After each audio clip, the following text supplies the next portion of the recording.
I was a princess in Saudi Arabia, living a life of peace and luxury, but I wanted something real.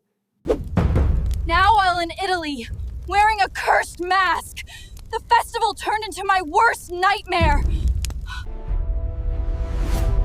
From deserts to cities, from secrets to love, every border hides a story. The moon drifted high above the Italian hill town, throwing silver light over the stone piazza that had seen centuries of life, laughter, and death. From the narrow alleys came the throb of drums, each beat echoing like a heartbeat against the walls painted with fading frescoes. Torches flared in iron brackets, their flames bending and straightening with the late summer wind, throwing shadows that swayed like restless spirits. It was the night of the Gran Mascherata, the great masquerade festival.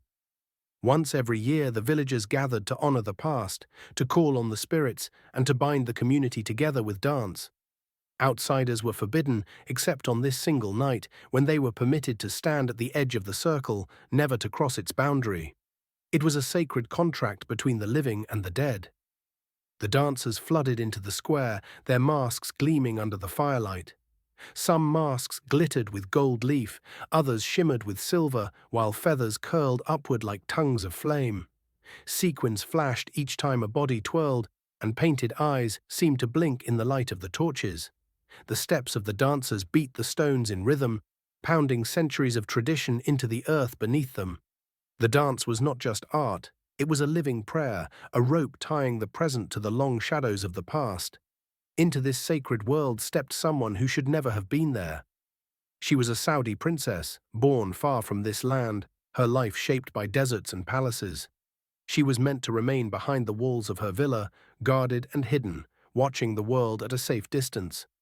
But her spirit was restless. She was tired of gazing through windows, tired of knowing the people only as a distant crowd, tired of being told where she could not go. Tonight she had slipped away from her guards, wrapped in simple cloth to disguise her identity. Her footsteps quickened as she blended into the crowd at the piazza's edge. Her eyes shone with hunger for something real, something beyond the marble halls of her upbringing.